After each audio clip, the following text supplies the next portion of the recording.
to this first breakfast for National Restaurants Workers Day that we're very happy to be co-hosting with BentoBox.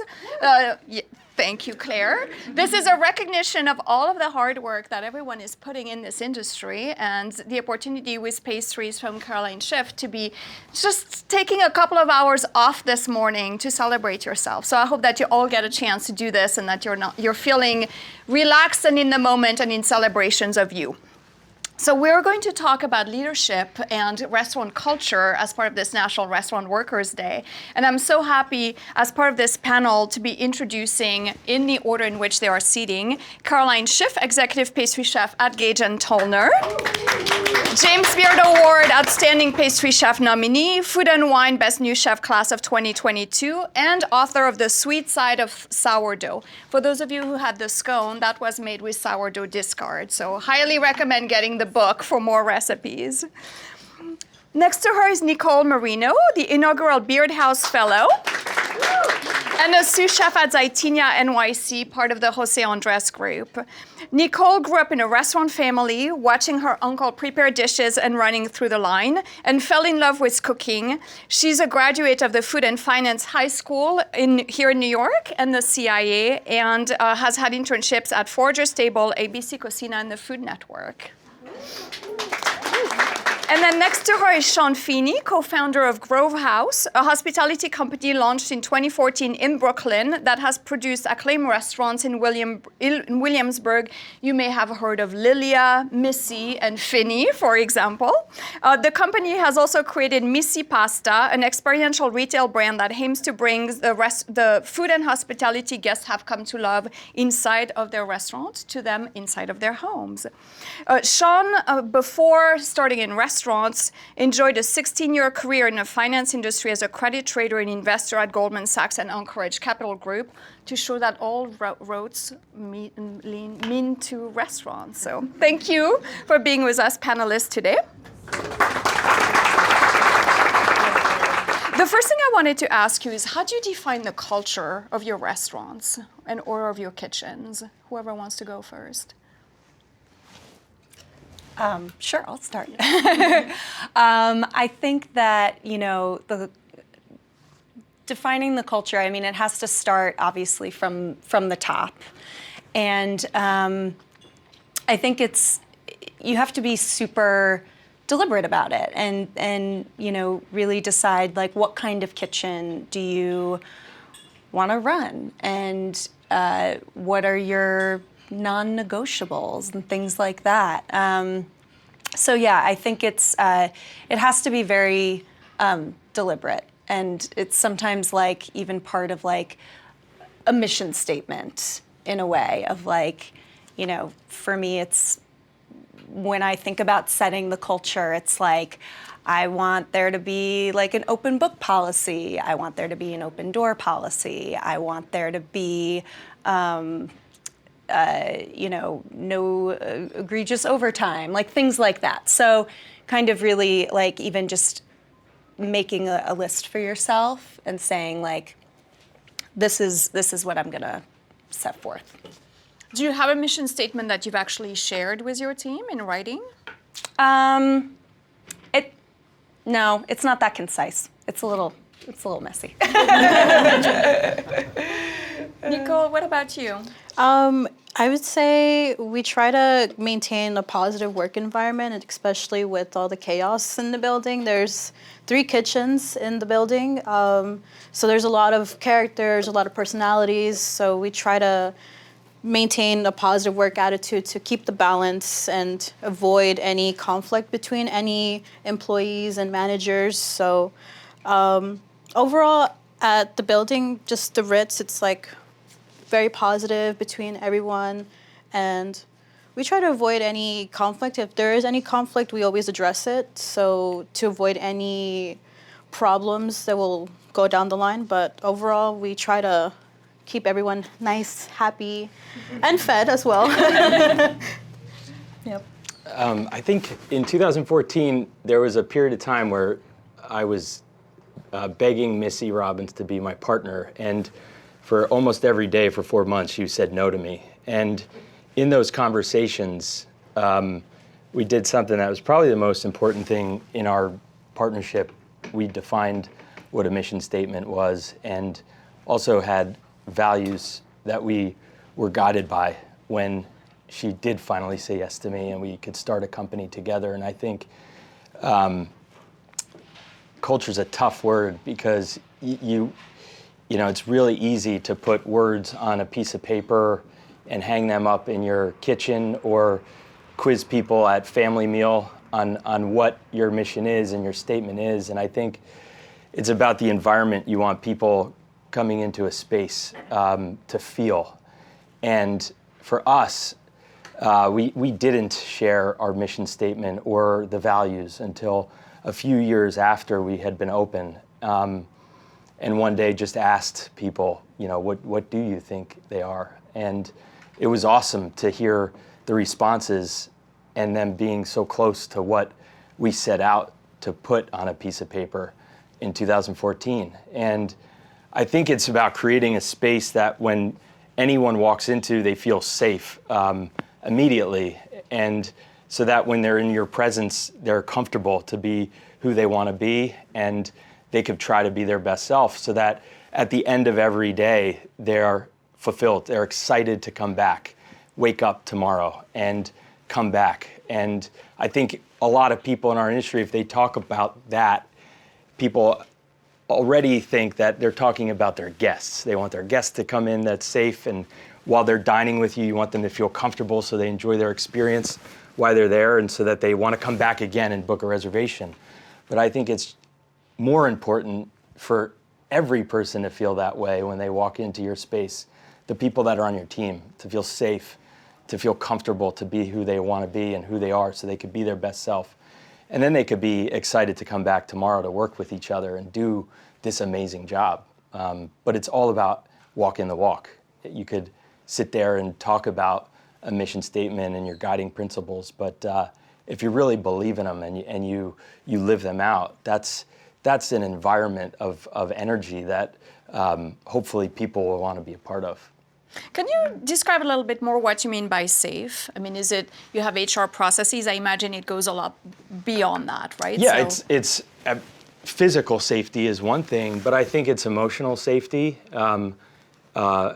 Being able to advocate for yourself, being able to speak up. You know, if you see something that potentially could be done a better way, you think you'd say something. And people that are willing to do that are feeling safe. And it's not just the physical safety of it. I'm in 8 years of having restaurants, we've never once had a safety issue inside our restaurants from like a guest standpoint or anything. But safety to me is coming into a space feeling like you can speak, you can advocate for yourself. You could point out, you know, we do this a certain way. Have you ever thought about doing it this way? Or I want another shift, or I want less shifts because something else is going on. I think feeling safe to just communicate is important. Caroline and Nicole, does that echo with you? Yeah, and I think, you know, one thing that I really think about is like just totally flipping how you think about hospitality, and kind of echoes a lot what Sean is saying about just like hospitality. To me, it doesn't start in the dining room. It starts in the back of the house, and it starts with you know, all the restaurant workers and people who are running the place. And if they're not taken care of, you can't really have a healthy work environment, and then you can't, you know, show your guests hospitality. So yes, that means, you know, safety. I love the term emotional safety, and I try to be really like big on that. Like I want everybody to be able to like come to me with something that's bothering them, or that they, you know, something they think like, yeah, like, hey, like you're doing it this way, and I think this could be like more efficient. Like we love that. So yeah, really like looking at hospitality from the standpoint of your team is, I think, is really crucial and helpful. What about you, Nicole? I agree with creating that safe work environment and having all your employees be vocal about their feelings, about how they're doing, like well-being. And I also think if you connect with your line cooks as well and they feel good, they're also making great food as well. So that's something our guests will appreciate as well. And that's something we have to, as managers, as chefs, as whoever's in charge, like has to keep an eye out with all your employees, just making sure everyone's in a good, happy place. You're making great food, keeping the guests happy, and that's also just hospitality in general, just making sure everyone's okay, everyone's having a good time, everyone's enjoying themselves. And that doesn't have to always be the focus with your guests, but your employees as well. I'm curious how you take care of yourselves in that, because very often I think that's a sign of great leadership to put the emotional well-being of your employees first or your team members first. But I hear too many chefs who don't put their own emotional well-being first. So, do you have any strategies there? Are you good at doing that? I mean, it's taken me a long time, but I've gotten a lot better at like setting some boundaries with work, and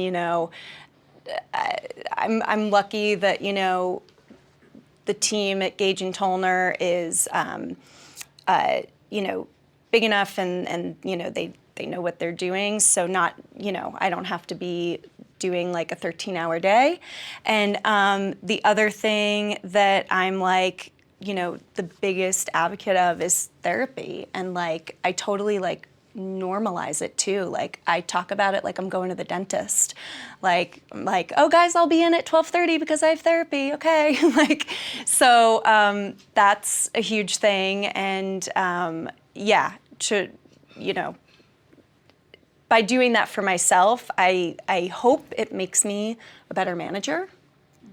And you're setting the example, Yeah.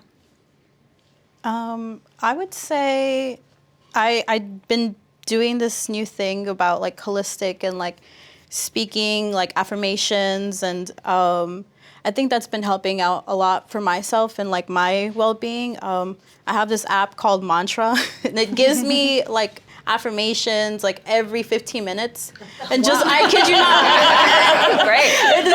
It's great because like I feel good enough to do it. It's great.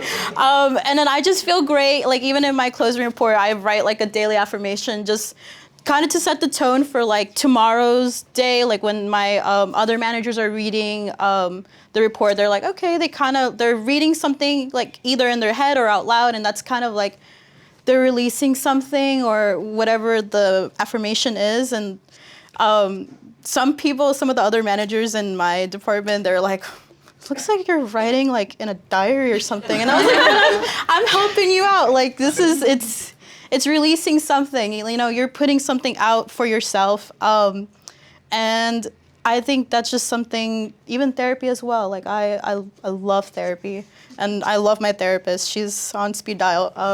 Great. So, and that's helping out like myself or my mental well-being when I get to work as well. And I feel like when I go to work, I feel happy, and I'm like, I want to be there as well. So that just is also setting the tone for myself, but also for like my employees as well. I think there's a lot of hours in a day. 24 hours is a lot. And if you can sleep 8 hours, that's awesome. And if you work 8 hours, that's 16 hours, and there's still 8 left. And in those 8, how can you come up with a routine that can change over time, but continues to make you happy and excited? And there's a lot of things to do. Some don't cost a thing, and some do cost. Some aren't accessible or easily accessible, and some are. And I think just framing a day out, and I think we all get into the grind of work and balance and all those words. But I think just realizing that 24 hours is a lot, and you can break it up, and you do have time for yourself and friends and family. It's important to dedicate time. It's the greatest tool that we have, and don't get in that mindset that there's not enough of it, because you just got to find it. Is that what you do to take care of yourself? Spending time with family and friends? Yeah, I wish I could do more of it. Yeah, I mean, in the mornings, I'm lucky. I get to wake up and have breakfast with my children, and I get to bring them to the bus and walk them to school. Some mornings have coffee with my wife. I wish I could do that every morning. But then I'm able to take care of myself too, whether that's the gym or just go to a place that I could think, read. I write every morning. Just having a routine, and before you get going in that day to get your motor moving. But yeah, 8 hours is a lot to have for yourself, and how do you make yourself happy? I think it's important. I'm sure some of you are like, I wish I had 8 hours and working 10 or 12 in the restaurant. Right, yeah. I think the key there is no matter how much time you do have, to make time for the things that bring you joy, even if it's something, when we talk about that with my team a lot, go outside, even if it's 5 or 10 minutes, breathe some fresh air, just that, before you sit on Zoom all day, those kind of things. But breathe some fresh air. Yeah. And I think it's really easy, especially in the restaurant industry, like we get so sucked in, and there's this concept of like the restaurant family, and we have family meal, and like we have these late nights together and all this stuff. And it's like, in one way that's really lovely to have that kind of camaraderie, but I also think it's really important to like set some boundaries of like very separate time. And, if you work in a kitchen, you have the benefit that like you can't really do that job remotely. I mean, sure, like I answer emails and like whatever, but you really need to like be present to do it. So when you're not there, I think you can really try to shut it off. Yeah. I like what you said about family, because too often and for too long it was an excuse for bad behavior and excusing a lot of bad behavior, when in reality it is a business setting, right? And it's work, it's a job, however much you love it and however much time you spend there, but having these boundaries is important. But that said, are there things you're doing with your teams I don't know, like yoga or running or things like that are either replacing the shift drink or just doing things that do bring camaraderie? I would say, especially if it's like a rough service, I do try to convince the front of the house to like give us some like drinks, like some not alcoholic drinks, sodas, whatever we can get, and then they really enjoy that. And whenever they're like, Chef, we need that soda today. I'm like, I got you. But just that, like they know that like if I source this for them, they're like, okay, we did a good job, and we did it as a team, and that kind of brings everyone together. They enjoy it, and then it's time to clean up, and then they tend to do that together. But they just enjoy that drink, that soda. So A little thank you. a little thank you. We got one of those like big Gatorade things in the kitchen. Oh, like, really? Yeah, like you see it like soccer games and stuff. Oh. Yeah, people love it. Do you put special We refrescas or anything in we there? we just do Gatorade. We switch it up. We switch up the flavors. You never know what you're gonna get. But yeah, no. Sometimes somebody will make like a flavored iced tea or something like that. It is little things like that are just like, hey, it's gonna be a long service. Here's a little refreshment. Yeah. We've tried a lot of things. We've had financial literacy coaches come in to do monthly sessions. We've had mental health companies come in during family meal, work on breathing techniques. We've gotten memberships for everybody to do Calm, the app, which seems to really be well received. We've had workout sessions that anybody could show up and come. I think it's just yoga. We do free yoga as well, but it's offering things, and I think giving people healthier options. It's not mandatory, but I also don't have any control of when people leave us at the end of the night. They can do whatever they want to do, and I think about it when I was an employee too. My bosses probably wanted me to go home to go to sleep right away, so I came to work that much sharper the next day, and that rarely happened. But knowing that I don't have that control, people can live their life and go out, blow off steam however they want. But if we do schedule something at 9 o'clock in the morning that they'd want to do, whether they're sweating or stretching or learning, maybe that can help them get to bed right after work so that they get to that early morning session the next day. But it's just we also do the speaker series a lot where we have people from our industry come and talk to our teams, and it just seems to like whatever you can offer, whether one person shows up or 50, if that one person shows up and it means something to them, then it's worth doing. And all these things that I'm mentioning are pretty like free. It's a small expense for a restaurant to pay for, and free for everybody to be a part of. Yeah, it's just being a little creative. Mm-hmm. We joined a softball league. There's like a restaurant softball league in New York. You know, we crushed it. What are the elements that we talk a lot about, creating new standard for a more sustainable and equitable industry at the foundation? How do you define that, and what do you think are the key elements to making a restaurant truly sustainable and equitable? That's that's a big one. One thing that we've done at Gage and Tollner that I'm like so proud of is we have a matched 401k program, which is kind of unheard of it's becoming more common, but when I first started in the industry, it was totally unheard of. And it's an expense for the restaurant for sure, but it shows that this can be it can be a sustainable career.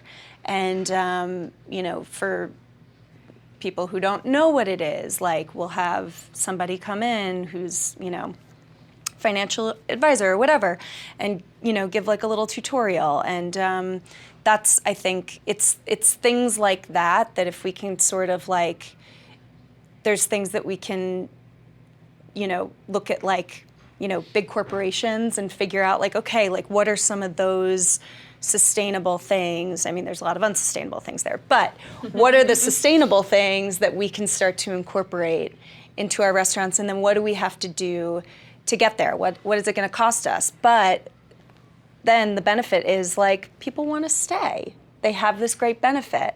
Turnover is expensive. Training people is expensive. So if you can retain your staff, that in the long run is also going to be so much more sustainable for the operators. So that's one thing we've done. Yeah.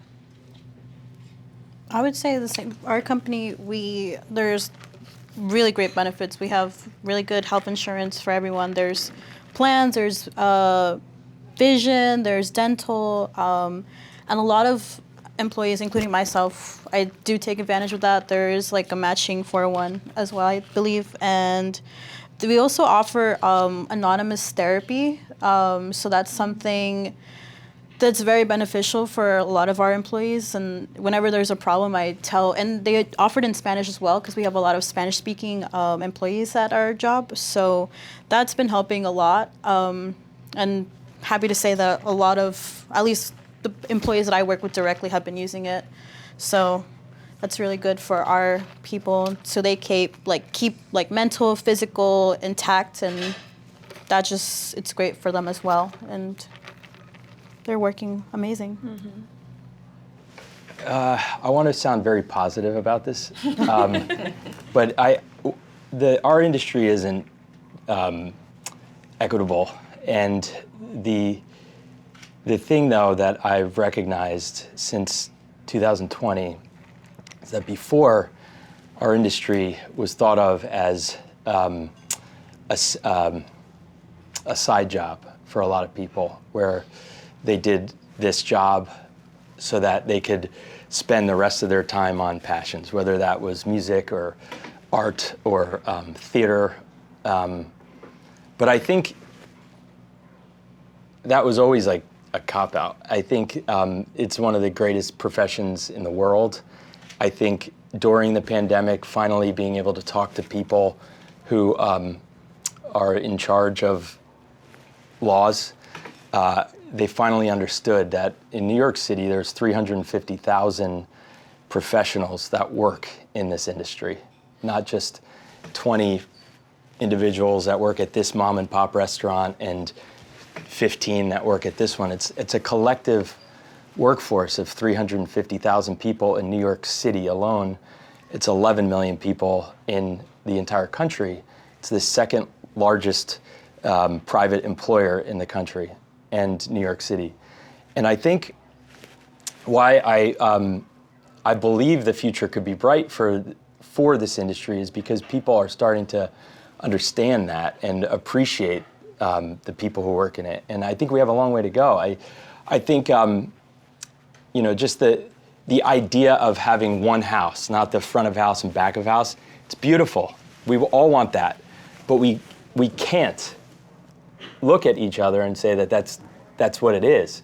We have 60% of our workforce who actually makes the food that we're serving to people are making so much less than so many other people that are on their team, and it's a law. It's a law. It's not equitable. It's not fair. It's not rational. But the positive thing is that finally, people that have control of these laws, that are listening, could potentially change it, and so that everybody could participate in a fair way, and that to me is equitable. But right now, we can't possibly say it is equitable because there are laws that are against it. And I'm hopeful that over the next years, we can make it more equitable and fair so that everybody participates the way they should. It just sounds so crazy to me that you have people who are making food, their hands are making food that are making others happier, are making so much less than the people that are grabbing those plates of food and bringing them to tables, and we're all on the same team. And it should just be, we should all be able to participate in making people happier every day in the same way. And we unfortunately don't have that reality right now, but I think we can. Thank you for allowing me to plug the policy agenda that the foundation just released, which you can find on our website under the programs tab, jamesbeard.org, because it's exactly about that and using policy. There's so many changes that we can do at the individual level, right? In your restaurants, you can impact a small group of workers, but how do we impact everyone? And policy is really the way to do this. So we'll have a lot more of these gatherings, and we'll be bringing you all together to be going to Congress and doing this kind of work and changing laws so that this industry can truly be more equitable. That'd be wonderful. Yeah, and very much needed. Nicole, you're the youngest leader on this panel. Yes. And the smartest. What has empowered you to feel ready to lead a team? I'll be honest, I'm still navigating my way through it since it's something that's new and fresh to me. But I feel like I've been doing a good job so far. And I see my boss over there. She's smiling. No, it's something that is, it's new and fresh, obviously, and majority of the people that I work with are much older than me, almost double my age. So it's something that you have to like process and accept that like some people won't change. They see you as still like as a baby, and they're like, well, she's still learning, she doesn't know, or it's something that I'm still learning, and like therapy has been helping because it is a lot of like personalities that you have to deal with every day, and sometimes like you'll have a good day, sometimes you'll have a bad day, but I think overall with the people who I have a positive relationship with, like it has been very successful, and they've even told me like, wow, I've learned so much from you. Like you've helped me like be a better cook. You helped me like learn new tricks, and that just makes me feel like, wow, like I've taught someone something and I'm making an impact in their career, like they're learning something new. And that's just me showing them or them like seeing me do something, and that like makes me happy and like really makes my day. But it is something that I'm still processing and learning every day. I think you're able to same. always learn. Yeah, exactly. It's like a constant learning process. Thank you. Constantly learning, and like, just each situation you're put in as like a manager, as an operator, you learn something from it. You're like, oh, I could have handled that differently, or whatever. So yeah, it never ends. Never, I bet. And fake it till you make it. You can live on that for the rest of your life, as long as it means you're always growing, right? Sean, I'm curious how you grow. You have multiple restaurants now, also the pasta business. How do you grow a culture when you can't be everywhere all the time, right? Yeah, I think the only, like, businesses, they're not widgets. They're just because you had one successful restaurant doesn't mean you open another one and it's going to be successful, and you should keep on opening them. I think the only way we've been able to grow the way we have is because we have had people that have allowed us to do it with us, and we're grateful for that. And I think every thing that we do, we always want our fingerprints on and our presence to be felt, even if we're physically not in that space, which the reality is we're not. We can't possibly be at each restaurant every single night, and if we were, then we were not doing something right. We're not growing the people that work with us in the right way. So it is just the vision of hopefully people are aligned with us, that work with us, and buy into what we're trying to do and how we're doing it, why we're doing it, so that every time you walk into one of our spaces, you could see a similar color palette of shapes and colors, but you also feel the same way when you're there and are as excited to come back again, no matter where you're eating. It could be a pizzeria, a fine dining restaurant, or a pasta shop, but you still get that same feeling. And the only way we're able to do it is if we have the people with us, which we're blessed with. And then Caroline, how do you, sometimes the pastry kitchen can function as a bubble, right, and have its own great environment.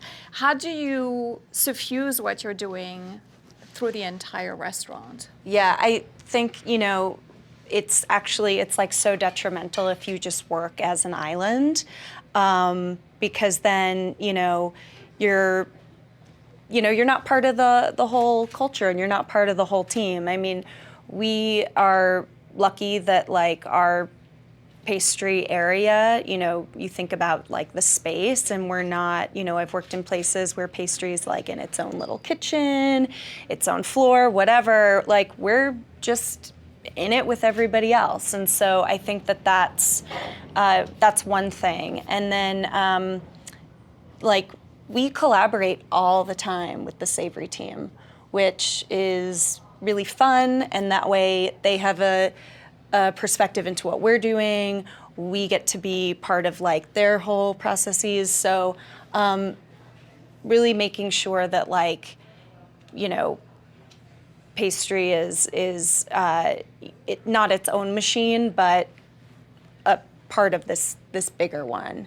But also to kind of piggyback a little bit on what Sean was saying is like, in terms of, I'm at one restaurant, but I can't be there, 16 hours a day, because that would be terrible. So it's really like, I've really learned that like, it's about the awesome people you hire to, run the show, and really giving them like the license to do it. And you're like, you know what, you're in charge, and I really, really trust you to do this. And chefs, like, we have a tendency, I mean, I do, to, like, I used to really want to micromanage. And now I feel like I've really sort of trained myself to not do that. And I think that, like, personally, I think my team loves it when I'm not there. They're like, great, she's not here, being like, did you put the lemon zest in it?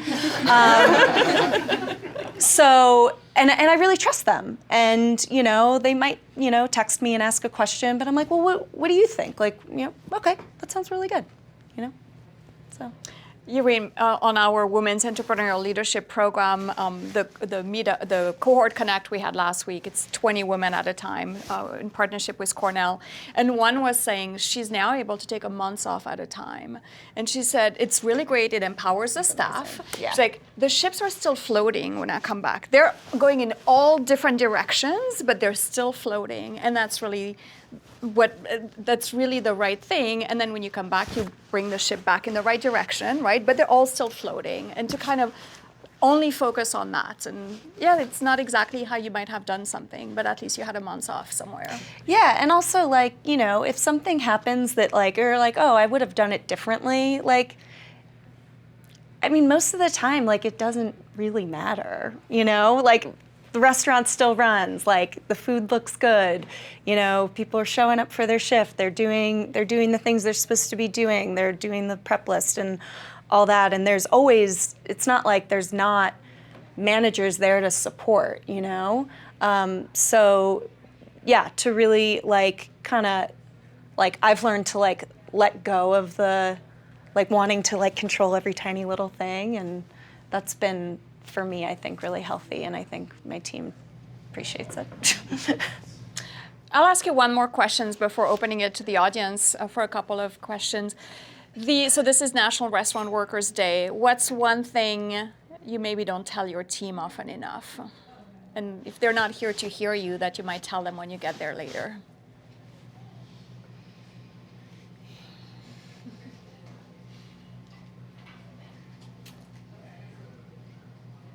I would say, like, I tell them every day, like, if it was a fantastic, crazy service, I'm like, guys, like, we killed it, really proud of you guys, but I don't say that every day, and I feel like when I do say it, they see it like, oh, we actually did really good, like, we killed it. But I feel like I should, like, tell them every day, like, hey, you're doing great. Doesn't matter, like, if something was wrong, be like, you're doing fine. Like, I feel like I should say that just as words of encouragement as well for all staff members. Just tell them, hey, you're doing amazing. No worries. It's a small mistake if an error did happen. Just to keep the flow going with everyone. I feel like just keep appreciating your staff and give them words of affirmations as well, so they feel like, okay, I'm doing fine. There's nothing to worry about. So I think more words of affirmations to all staff members would something I should tell them every day. I love you, for sure. And what you do is extraordinary, and you change the world every single day, just by trying to make other people happier. It's one of the most amazing acts you could ever do. Most of these people we don't even know. And we do it every single turn, every service, every day, every night. And it's extraordinary, and it changes the world. It directly impacts somebody, which is awesome. But what is not quantifiable is the ripple effect it has when people walk out in a certain way, when they're treated a certain way. They might be so inspired to treat somebody else better, and it's extraordinary. I think for me, and I really do try to, like, set this as, like, part of the culture, but that, like, for everybody on my team, like you are bigger than the restaurant. You are, like, your career is so important. You have, like, really nurture your craft and what you're doing, and, like, to really just be, like, the bigger picture for the individual is, like, in the long run, it's like so much more important, and I just really want people to be able to nurture their careers and their creativity. And I'm always kind of asking people what's next, and like, not that I want to lose anybody, but like, I'm always like, where do you want to go? Like, what do you want to do? So to continue to really encourage that development and you as the individual are so important. Love that. I think if any of you lose anyone, you probably have a room full of people ready to give you their resumes, so I wouldn't worry too much about that. Any questions for the audience, for our panelists? What would you give yourself a pat on the back for? We talk a lot about challenges. What would you say that you do really well as a leader? I mean, I'm surrounded by amazing people. It's the greatest gift I've ever received. You're a restaurant worker. Give yourself a shout out on National Restaurant Workers Day. I would give myself, I think just to continue learning and like learning how people like navigate, how they think, how they, just to learn more about your staff members as well. That's like knowledge is power, even if it is about your employees or whatever it is. Just when you have like that really personal connection with your staff members, like they have the confidence to like tell you things and how they're feeling, and that's just something that like I feel like it's different. And they even tell me like I have a different relationship with you compared to other managers because I feel like I can just tell you anything. So I guess just being their personal therapist at work. You start charging for that. I think for me, I am very, very proud of the work environment that I've, been able to create for Team Pastry. And it's really based so much on like all of my experiences as a cook and coming up in this industry, and it's changed a lot. But I'm just really proud of the fact that people feel safe and happy and, know that like they can have time off when they need it, or even like little things like they can easily swap a shift with somebody so they can go to the concert they want to go to, or their cousin's wedding, or whatever it is. I'm so proud of, and it's still evolving and hopefully always getting better, but that positive work environment. Yeah. Any other questions? No? Yes? Thank you all so much. This is really wonderful. I feel that you can create the culture as much as you can from the top, but obviously it's all about your team, Sean, to your point. And given the pressures at the moment in terms of the labour force, how do you balance recruiting for values versus I need a body to do this job? First of all, there is an amazing population in New York City that is desperate to serve others. And I think there is a narrative that there is a shortage of humans that want to serve. And I disagree with that narrative. And I think there's an amazing population in New York City that's going to help rebuild our industry, and that they already are. She is. We have 21-year-old adults that went to the same high school as Nicole that are now leading our restaurants, some of the best restaurants in New York City in the country. And they're leading restaurant teams that have people who worked at Goldman Sachs, graduated Duke and Princeton, and are 27, 33 years old. And I think the challenge is communicating what you stand for, why your company or restaurant exists, and how you plan on delivering that mission every day in a way that when people start with you, they already know what they're getting into. They're proud to they want to be there. And I would challenge everyone in the industry right now in New York there are the people. There are people that want to serve everywhere. They might not, the numbers might not be as great from the sources that we used to gather people from, but they're here in New York City. And we just have to think about how do we get to those people who want to serve others, who want to help make days better for others. There's plenty. It's New York City. It's the best city in the world. This is you struggle to live here and dream and aspire to be something, and the people are here for that. They might be at Goldman Sachs hating their life and job, or they might be in East New York struggling to survive, but they're there. And I think the biggest thing that any restaurant or business can do is be proud of who you are and almost communicate it a little bit better. So when people start with you, they know what they're getting into. They know what they're coming to work for every day and how they're going to have to show up. That's my challenge.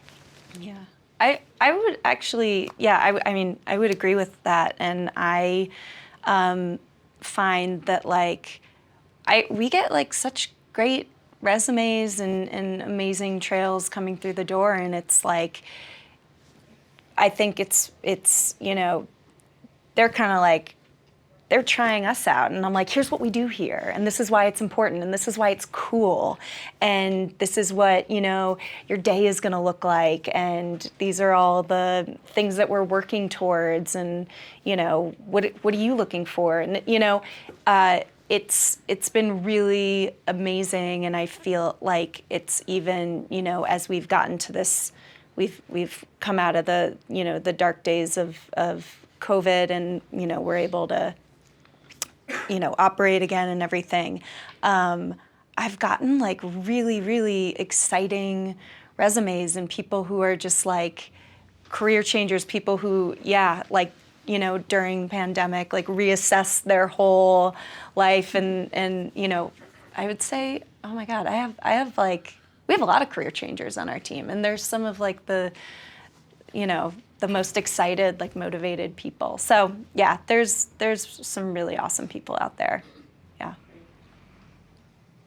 I don't do the hiring, but I do the training, at least for back of the house. So I would say my job is to mold them into what our mission statement is. And we so happen to be partnered with the Ritz-Carlton, so we also have to be maintaining their standard as well. And then my job is to really explain to them, listen, not only are we Jose Andres Group, but we're also technically the Ritz-Carlton as well. So we have to show them, and if we're putting out food, we have to explain to them, hey, listen, this plate costs $50.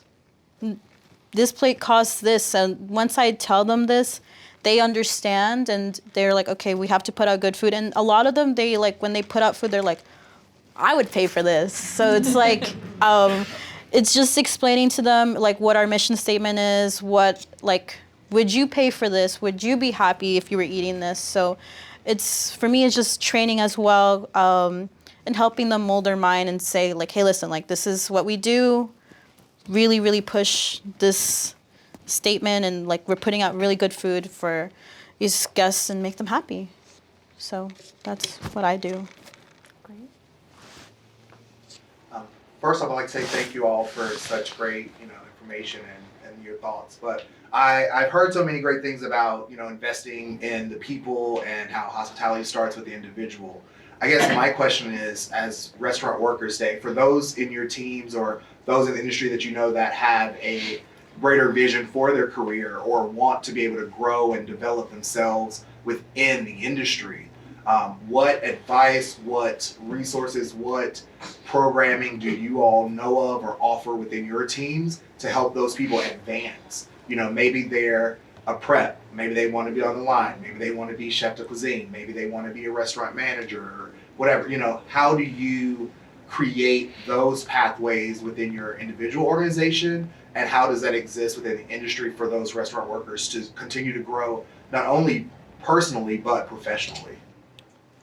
I think it starts out with, if you have people in your organization that have paved a way already, where they've started in one place and have kind of moved up or are in different positions and entirely, like not even in the restaurants. I think pointing to those examples to everyone in the organization to say that's possible.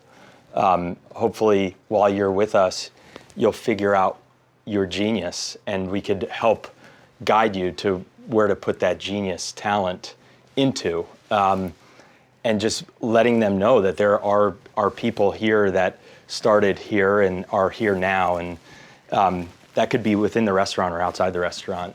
That could be someone who's still in our company or outside our company. We've had many people that, while being with us, left to start our own business in something that's completely different than hospitality, and like just giving those examples and inspiration to everybody in the company, I think, is important. And you know, I think there's ways to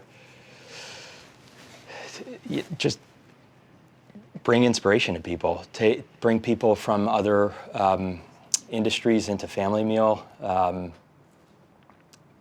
coaching.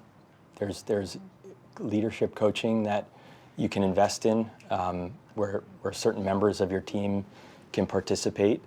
I think just understanding, like, it's an industry that we have to be creative and compassionate. That is the definition of hospitality. And how can we do that so that we make all of these opportunities accessible and affordable? And there's just many ways. I would say, I think like really strong, deliberate mentorship is so effective and important. I've had a really present, amazing mentor for basically my entire restaurant career. And that relationship is just so valuable. And it's something now that, like, I'm able to give to people in my, who might be on my team, but also might not. And it's just like, transferring that knowledge and helping them nurture an idea, being a very practical resource of, like, here's how you food cost. Like, here's a copy of my spreadsheet where I calculate, my inventory for the month. Like, kind of, being as an open book as you can be. And, also, on the more whimsical side, really, like, helping people, see their vision and bring dreams to life, but then also just being like, like, here's all the mistakes I made, or here's this one thing I found really helpful. So I would tell everybody to, like, really find a mentor and hold on to them tight, and then at some point you can give that back, I've not to sound selfish, but I use myself as an example, at least at my job, because I started there as a line cook. And then I think within like 3 months, it was like whiplash. I was promoted to shift lead, then junior sous chef, then sous chef. And this was all within 3 months again, like I said, and this happened last year. So we still have the same cooks as we have now. So they always ask me, like, how did this happen? How did this, like, what did you do? And I was like, well, like, luckily, like, I worked hard, and I also, like, asked for, like, if there was any, like, availability, like, that I could, like, be promoted, or, and it's all about just demonstrating, like, the leadership aspect of it and saying, like, it is possible that you can do it. I did it. You can do it too. So that's also, like, motivation for our staff, and most of them are, like, OGs, so they've seen me grow since I was a cook to now a sous chef. Geez, that's it is whiplash. So I would just say, yeah, just use yourself as a motivator to like motivate your staff. And I was lucky to be put in that position so fast. But yeah, I always tell them, listen, if there's any questions that you have, anything that you want me to like learn or like you want to show me, like just have like that open door policy with everyone so they feel comfortable with you as well.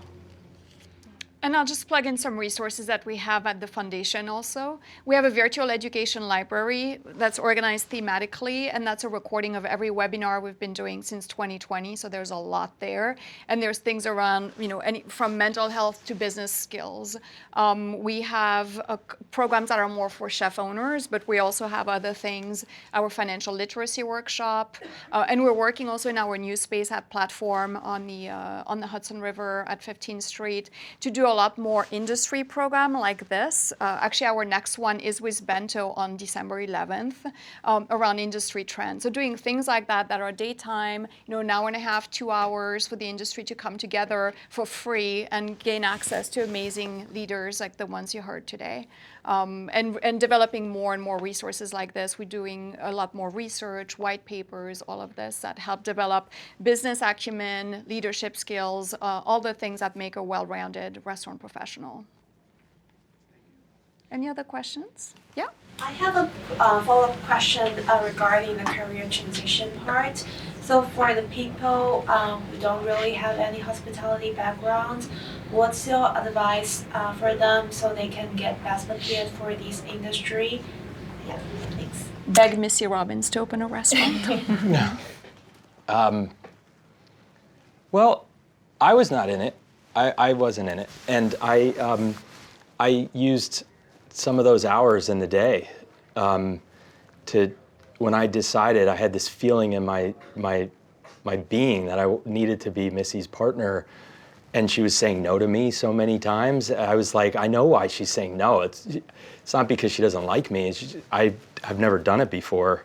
So in the 4 months that she kept on saying no, no, no, I was, when I wasn't speaking to her, I was leaving my job during the day to like check in with all these friends of mine that were in the industry. Over 13 years of going to restaurants every single night, I made friends at those restaurants, and I never really asked for anything other than reservations up until that point. And I just started, I asked him like, how do you do food cost, and how do you purchase beverage and alcohol, and how do you manage inventory, and what are rents like? And I just started using those hours in the day to try to learn a little bit, and it was free. It was an investment of time and energy, and I would just, I do get asked a lot from people that are in different industries every day, like, how do we get involved? And you just get involved.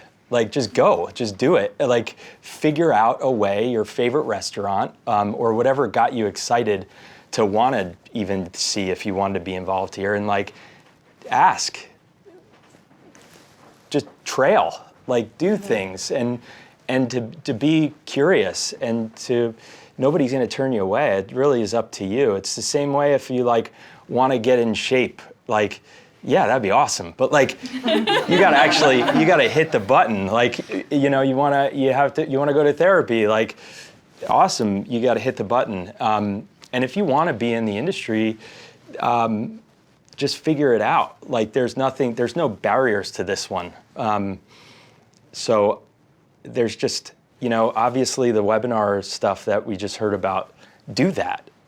Read books. Go to the restaurants. And just like push your way in.